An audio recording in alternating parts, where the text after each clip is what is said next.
अस्सलाम वालेकुम। सुप्रभात छात्रों।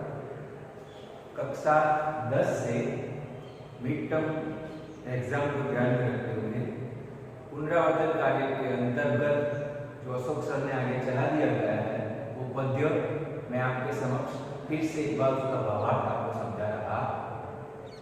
कविता का नाम है पर्वत प्रदेश में पावस, जिसके लेखक है सुमित्रानंदन पंत। सुमित्रानंदन पंत छायावादी जो हिंदी साहित्य है उसके आधार स्तंभ है। उन्हें पद्म विभूषण, साहित्य अकादमी अवार्ड एवं ज्ञानपीठ अवार्ड उन्हें मिल चुका है। ऐसे अन्य कई पुरस्कार भाषा के संदर्भ में अंतर्गत आते हुए कई पुरस्कार उन्हें मिल चुके हैं। सुमित्रानंदन पंत हिंदी साहित्य के बहुत बड़े नाम हैं और उन्हें आधार स्तंभ कहा गया है छायावादी कवियों, छायावाद। लेखक के बारे में तो आपको अशोक सर ने समझाया होगा, इसीलिए मैं सीधा कविता पर आता हूँ कि इसके 3 पद हैं, तो मैं हर एक पद को आधा आधा यहाँ समझाने का प्रयत्न करूँगा। ये पुनरावर्तन कार्य के अंतर्गत है, तो आपको उसके कोई क्वेश्चन आंसर नहीं लिखने हैं, सिर्फ समझना है मिड टर्म एग्जाम को ध्यान में रखते हुए। तो पहला पद देखते हैं, पहले पद 2 पंक्तियां।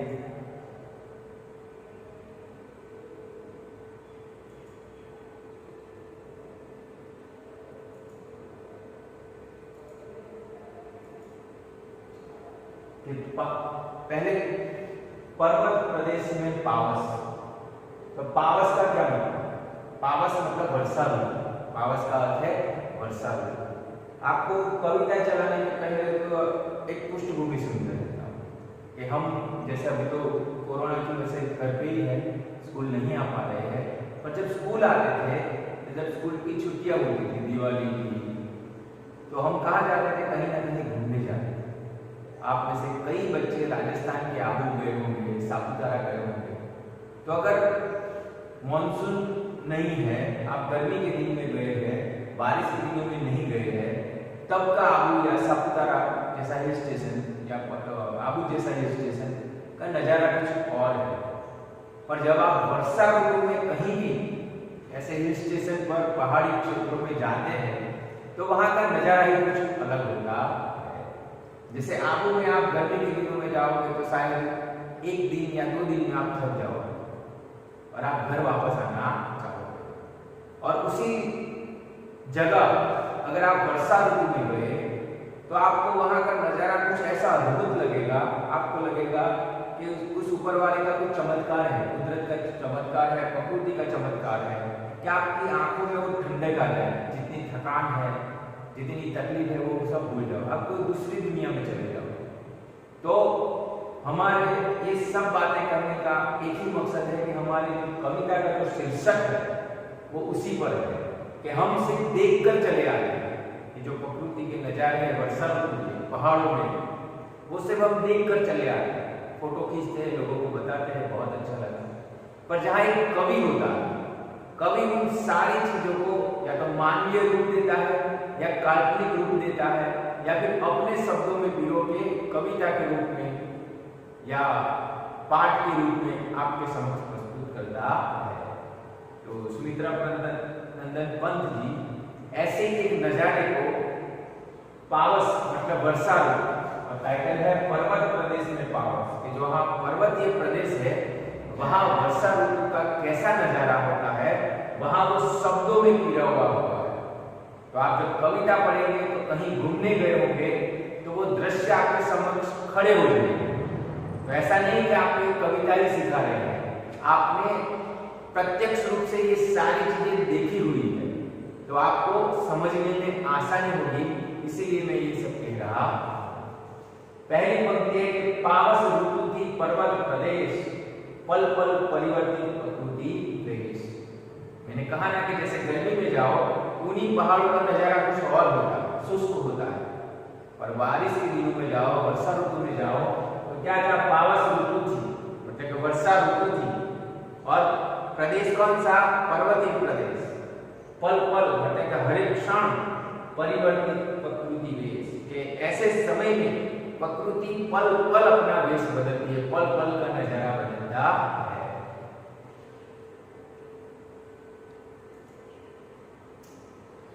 मेखलाकार पर्वत अपार। पर्वत से तो समझ गए, मेखलाकार मतलब पहाड़ कैसे होते हैं, ऐसे, मतलब ऊपर नीचे ऊपर नीचे ऊपर नीचे ऐसे पहाड़ होते हैं। इसे क्या कहा गया है, मेखलाकार। मेखला मतलब, अब मेखला समझाने जाऊंगा तो बहुत देर हो जाएगी, मतलब समझ लीजिए ऊपर नीचे जो है उस आकार का पर्वत अपार, मतलब अपार मतलब कोई गिन नहीं सकते, आसपास जहां भी देखो पर्वत ही दिखाई देते हैं। अपने सहस्त्र ध्रुव सुमन फाड़। सहस्त्र मतलब हजार, ध्रुव मतलब पेड़, सुमन मतलब आंखें, फाड़ के पर्वतीय प्रदेश में अपनी हजार वृक्ष रूपी आंखें फाड़कर अवलोक रहा है बार बार, अवलोक रहा है बार बार। आपने वर्षा ऋतु में किसी पहाड़ को देखा होगा, पहाड़ों पर असंख्य वृक्ष खड़े हो जाते हैं, किसकी तरफ सीधा जाएंगे, आसमान की तरफ, और वो भी पहाड़ की ऊंचाइयों पर होंगे। तो उसकी कल्पना की गई है। लेखक कहते हैं कि मेखलाकार पर्वत अपार, पर्वत विशाल है, उस पर जो वृक्ष है ऐसा लग रहा है कि अपनी हजार आंखों से, ध्रुव मतलब पुष्प, तो जो पेड़ पर जो पुष्प होते हैं, ध्रुव मतलब पुष्प, उसे क्या कहा गया, आंखें कहा गया है, पेड़ की आंखें कहा गया है। तो ऐसी हजारों आंखें फाड़ कर देख रही है, किसको, अवलोक रहा है बार बार, जैसे आसमान को अवलोक रही है, देख रही है सत्य क्या होगा। नीचे जल में निज महाकाल, जिसके चरणों में पड़ा पला ताल, दर्पण सा फैला है विशाल। बारिश के दिनों में जब बारिश होती है तो पर्वत से कुदरती झरनों के रूप में जो पर्वत होता है उसके आसपास ही कहीं वो तालाब के रूप में, विशाल तालाब के रूप में पानी संग्रहित होता है। अब वो बारिश का पानी है इसलिए एकदम क्लीन होता है, तो उस स्वच्छ पानी में क्या होता है, स्वच्छ पानी में पेड़ का ही प्रतिबिंब दिखाई देता है। और उससे पहले का दृश्य क्या है, क्या कहा गया है, नीचे जल में निज महाआकार, जो जल है, विशाल जल है तालाब के रूप में, उसमें विशाल आकार, विशाल आकार मतलब पर्वत ही दिखाई दे रहा है, विशाल आकार, जिसके चरणों में पड़ा था, क्योंकि पहाड़ के पैरों में ताल पला है, क्योंकि पहाड़ों की वजह से ही वो तालाब का अस्तित्व है। अगर बारिश की बूंदों को पहाड़ स्वीकार नहीं करता और धीरे से झरनों के रूप में नीचे नहीं भेजता तो तालाब का कोई अस्तित्व ही नहीं बनता। इसीलिए कहा है कि नीचे जल में निज महाकाल, नीचे जल में तालाब विशाल आकार ले लिया है, और वो किसके चरणों में है, पहाड़ पर्वत के चरणों में तालाब के रूप में अस्तित्व में आया है। दर्पण सा फैला है विशाल, वो दर्पण का काम कर रहा है। क्यों दर्पण का काम कर रहा है कि उसके स्वच्छ जल में, पानी में उसी पहाड़, विशाल पहाड़ का प्रतिबिंब नजर आता है। जैसे हम आईना देखते हैं बाल बनाने के लिए, ठीक ठाक हम लग रहे हैं इसलिए, तो हमारा प्रतिबिंब दिखाई देता है आईने में। उसी तरह पहाड़ के ऊपर जो बारिश रूपी पानी बरसता है और वो झरने के रूप में अपने पैर में तालाब, विशाल तालाब की रचना करता है, उसी तालाब में उसी पहाड़ का प्रतिबिंब नजर आता है। इसीलिए कहा है कि दर्पण सा फैला है विशाल, वो तालाब दर्पण सा विशाल फैला हुआ है। आगे ये दूसरा पद है कि गिरी का गौरव गाकर झरझर, मद में नस नस उत्तेजित कर, मोती की लड़ियों से सुंदर झरते हैं झाग भरे निर्झर। पहले शब्दार्थ समझा था। गिरी मतलब पहाड़, गौरव मतलब अभिमान, गाकर झरझर, झरना पानी बरसता है तो हम कहते हैं झरझर, झरझरित हो रहा है, झरझर हो रहा है। लेकिन गौरव गाकर झरझर, पानी बरस रहा है, किसका गौरव गाकर, पहाड़ का। गिरी का गौरव गाकर झरझर, मद में नस नस उत्तेजित कर, मद मतलब नशा, कैसा नशा, कि गौरव का नशा, पहाड़ पर से जो विशाल सुंदरता है उस गौरव का नशा, नस ने हमारी नस नस को उत्तेजित कर, उत्तेजित करना मतलब एकदम से आवेश में आ जाना। मोती की लड़ियों से सुंदर झरते हैं झाग भरे निर्झर, निर्झर मतलब झरने, झरने को क्या कहा है? निर्झर। झाग मतलब झरना ऊपर से जब टकराता है पहाड़ों में, आपने वो दृश्य देखा है, तो जैसे भाप जैसे टकराता है, उसकी बूंदों से एक झाग आसपास फैल जाता है। तो क्या कहा है कि मोती की लड़ियों से सुंदर। जब झरना पहाड़ से नीचे की तरफ दौड़ता है, नीचे ऊपर से नीचे जब गिरता है, तो टकराता है, तो उसकी बूंदें फैल जाती है, उसे क्या कहा गया है? मोती कहा गया है। दूसरा, जो भाप खड़ी होती है उसके गिरने से और पानी की छोटी छोटी बूंदे से, उसे क्या कहा है कि झरते हैं झाग। झाग भरे निर्झर, निर्झर मतलब झरने। तो इसमें झरने की बात की गई है कि जो जहाँ पहाड़ पर बारिश का पानी गिरता है, वो पहाड़ों में संग्रहित होता है, फिर वो झरने के रूप में नीचे की तरफ दौड़ पड़ता है। तो झरना पहाड़ का गौरव गाता है और झरझर नीचे की ओर बहता है। वो अपनी मस्ती में है, अपने नशे में है, और वो अपने में बहुत उत्तेजित है और फुल स्पीड से, पूरी ताकत से नीचे की ओर जाता है।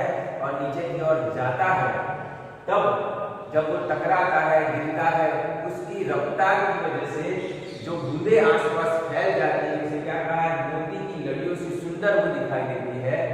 और जब वो नीचे गिरता है तो वो जो झाग खड़ी करते हैं, तो झरते हैं झाग भरे निर्झर। तो वो झाग के साथ निर्झर मतलब झरना नीचे आता है।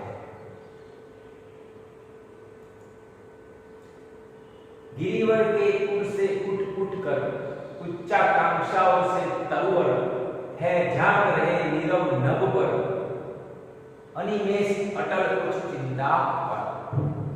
इसमें लेखक का कहना ये है कि गिरिवर के उर से उठ उठ कर, गिरिवर मतलब फिर पहाड़, उर मतलब हृदय, उठ उठ कर एक पहाड़ के हृदय से उठकर उच्चाकांक्षाओं से तरुवर, तरुवर मतलब पेड़ है, झांक रहे नीरव नभ पर। नीरव मतलब शांत, नभ मतलब आकाश, अनिमेष एक तक, अटल स्टेट सीधा ही, कुछ चिंता पर। यहाँ किसकी बात की गई है?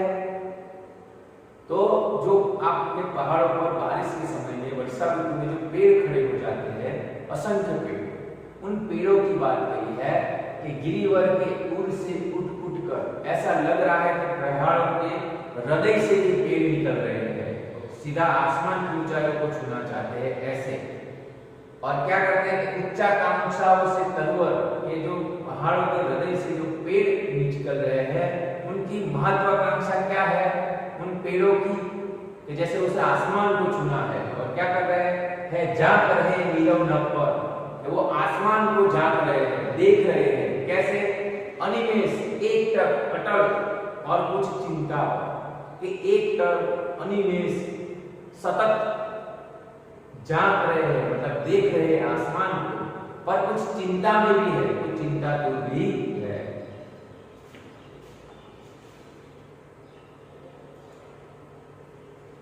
आगे, उड़ गया अचानक लोभ उधर, उड़ गया अचानक लोभ उधर, फड़का अपार पारद के पर, रव शेष रह गए हैं निर्जर, है टूट पड़ा है भूपर अंबर।